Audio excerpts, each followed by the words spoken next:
बड़ी जानकारी, Jaipur session court में बम की सूचना मिली है। बम की सूचना मिलने पर हड़कंप मच गया है। बड़ी जानकारी, जयपुर सेशन कोर्ट में बम की सूचना मिली, जिसके बाद सूचना मिलने के बाद पूरे परिसर में हड़कंप का माहौल देखने को मिला है। अफरा तफरी मच गई। हालांकि बम डिफ्यूज करने वाली टीम को और डॉग स्क्वाड की टीम को मौके पर बुला लिया गया है। और ये जानकारी कहां से आई है और किस तरीके से इस जानकारी को पहुंचाया गया है, इस पूरे मामले पर अब पुलिस पड़ताल कर रही है।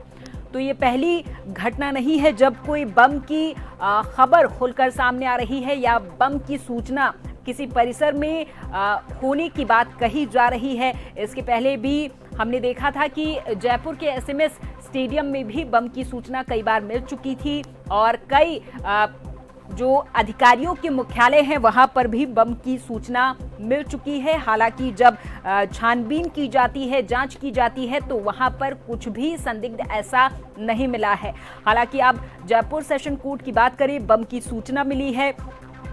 सूचना मिलने पर पहुंचे पुलिस प्रशासन के आला अधिकारी और कोर्ट परिसर में अब सर्च किया जा रहा है। पूरे परिसर को खंगाला जा रहा है। जयपुर से हमारे संवाददाता विवेक शर्मा अधिक जानकारी के साथ फोन लाइन पर जुड़ गए हैं। विवेक, बम की सूचना एक बार फिर से मिली है और इस बार सेशन कोर्ट को निशाने पर लिया गया है। विवेक, देखिए, राजधानी जयपुर में लगातार बम की और सूचनाएं जो है वो कभी निजी स्कूलों, कभी सरकारी भवनों, कलेक्ट्रेट, मुख्यमंत्री कार्यालय, मुख्यमंत्री निवास में बम की सूचनाएं लगातार पुलिस प्रशासन को आ रही है। इसी कड़ी में एक बार फिर आज जयपुर सेशन कोर्ट में बम मिलने की सूचना जो है वो बम रखा होने की सूचना पुलिस कंट्रोल रूम पर मिली थी, जिसके चलते पुलिस का जाब्ता जो है वो सेशन कोर्ट में भेजा गया।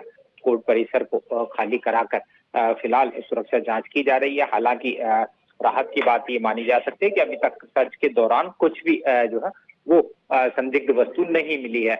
ऐसे में पुलिस प्रशासन ने राहत की सांस ली है।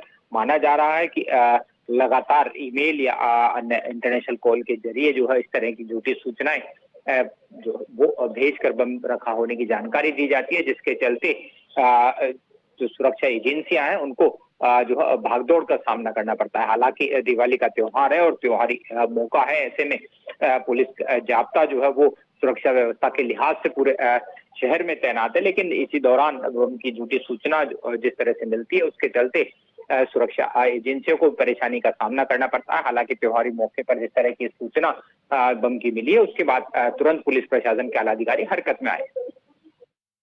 सूचना किस तरीके से सामने आई है? क्या कोई ईमेल आया है या फिर कोई मैसेंजर भेजा गया था? और ये अचानक से सेशन कोर्ट को निशाने पर क्यों लिया गया है? अब ये बड़ा सवाल है, क्योंकि स्टेडियम को जब बम से उड़ाने की सूचना सामने आई थी उस समय आईपीएल चल रहे थे। विवेक, बिल्कुल, देखिए, ये पहला मौका नहीं है जब जयपुर सेशन कोर्ट में बम रखा होने की सूचना दी गई है। इससे पहले भी 2 बार इस तरह की सूचनाएं जो है वो राजधानी जयपुर में भी कुछ दिनों पहले ही मिल चुकी है, जिसके चलते सुरक्षा एजेंसियों को अनावश्यक भागदौड़ करनी पड़ी थी। लेकिन जांच के दौरान कुछ भी मौके पर संदिग्ध बरामद नहीं हुआ था। हालांकि ये भी माना जा रहा है कि किसी शरारती तत्व की करतूत हो सकती है जो सेशन कोर्ट में बम रखा होने की उसने सूचना जो है वो दी थी। प्रारंभिक तौर पर ईमेल के जरिए सूचना मिलने की जानकारी सामने आ रही है। फिलहाल जिस तरह से ये सूचना मिली है उसके बाद अब सुरक्षा एजेंसियां जो है वो ये पता लगाने में जुटी है कि आखिर जिस तरह की सूचना दी गई थी ये किसने दी थी, उसके पीछे उसका क्या मकसद था। विवेक, तमाम जानकारी के लिए सूचना मिलने पर हालांकि पुलिस प्रशासन के अधिकारी पहुंच गए हैं, सर्च किया जा रहा है।